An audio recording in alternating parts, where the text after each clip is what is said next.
Hey y'all, I'd like to take a moment and welcome you back to our channel and tell you that today we're going to be talking about how work camping has changed in 2025, specifically dealing with working at campgrounds. If you've been watching our channel for a while, you know that my wife Cindy and I travel across the country and work camp from state to state.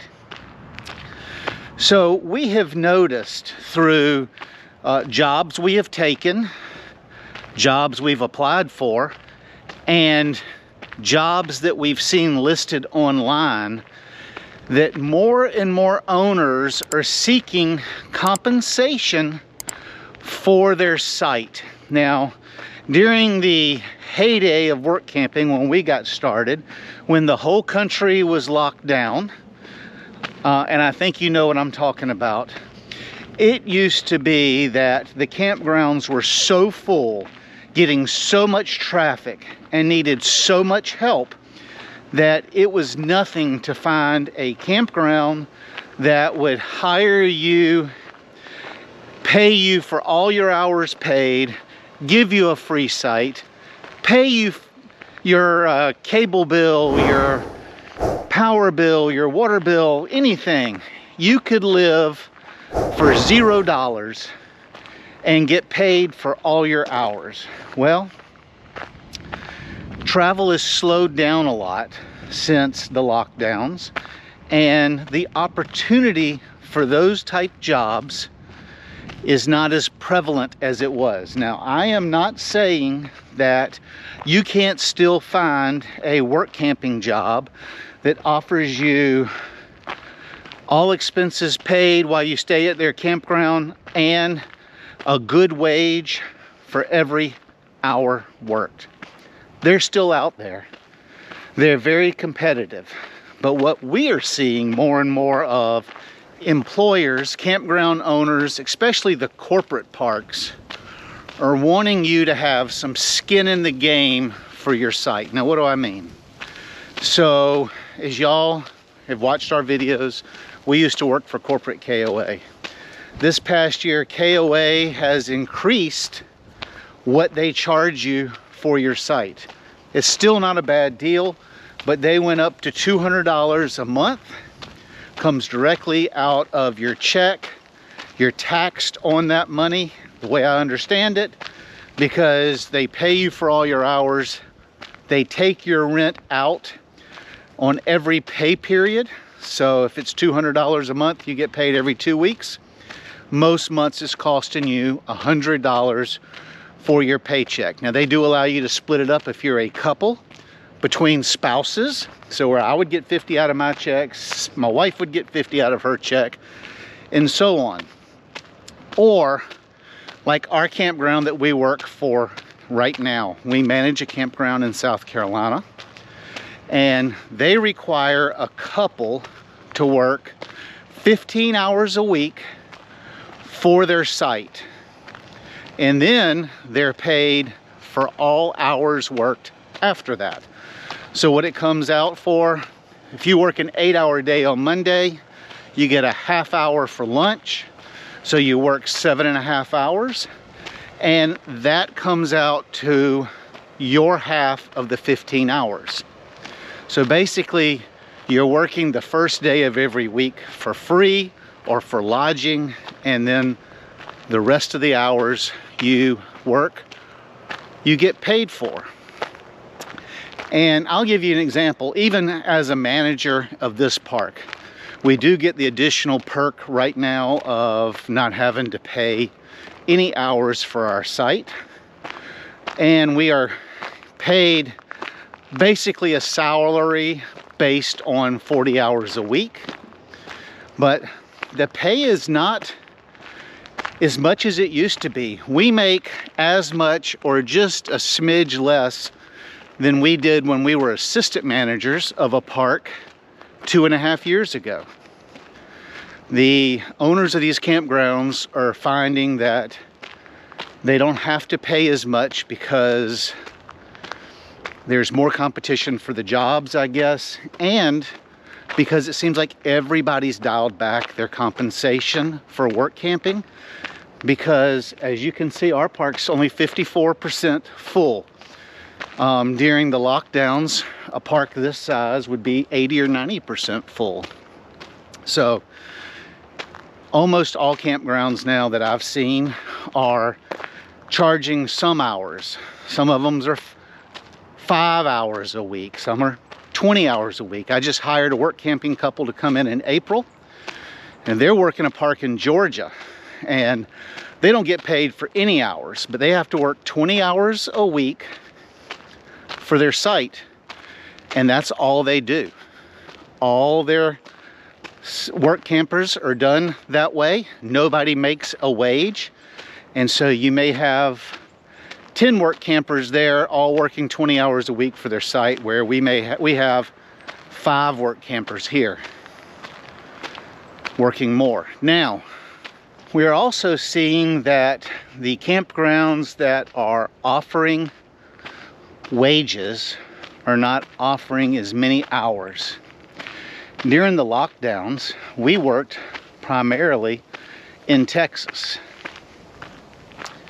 and we got a site for free. We discussed that already. And we got paid for every hour worked, and we got overtime for the hours that were over the 40-hour traditional work week. And we could pretty much write our own schedule, but not anymore. When we hire workers here, when we hired the current work crew that is here, we told them they'd get 32 to 40 hours. Well, now owners have cut it to 32 hours that you can work. And we see this a lot in advertising of other jobs. We see that many campgrounds are reducing the number of hours worked because there's not as much to do. And we've seen campground owners that will hire work campers, bring them in, tell them they're going to work X number of hours a week, and then once they're here and working, or once they're there and working, then they look for any opportunity to cut hours. Oh, it's going to be below 38 degrees today, or below 40 degrees today. We don't want anybody working but a skeleton crew. And so there's less guaranteed money coming in to the worker. Next thing we've noticed is less pay. You know, when we started work camping, a lot of campgrounds paid $15+ an hour. They could not get enough workers. Now we see ads for jobs making $12.50 an hour. Our specific campground is $14 an hour.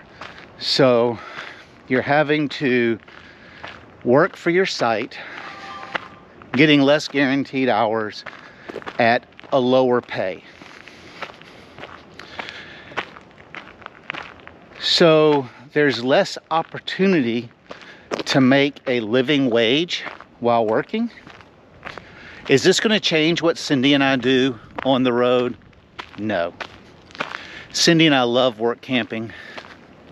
We love the people that we meet. We love the job. We love the opportunity. Luckily for us, we've been able to build up our resume, and we have a little more opportunity because of our experience and because of our certifications, that we're able to still get jobs that we can live off of. You know, I'm a certified pool operator. I can manage a pool. I have ServSafe certificate, where I am able to provide a campground with the certificate they need to be able to sell and make food on site. My wife also has ServSafe certificate, so we offer 2 certificates for locations for food and to be prepared, cooked, served, and sold in a campground. I'm also a retired police officer, and I have many qualifications that make me a good host or security person in a campground. My wife has managed several campground stores, and like with corporate KOA, she had a job where she was buying the stuff to sell in the stores. So we have some things on our resume that make us more employable, or to receive a higher rate. So I would say that if you get an opportunity, if you decide to work camp and you get an opportunity to get a certificate, like all ours were paid for by past owners. So if you get the opportunity to get a certificate, to be a certified pool and spa operator, to, I don't know, a recreation certificate, certificate to serve food.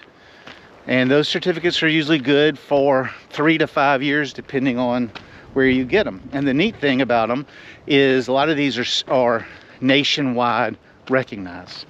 I can take my pool certification and work in any state.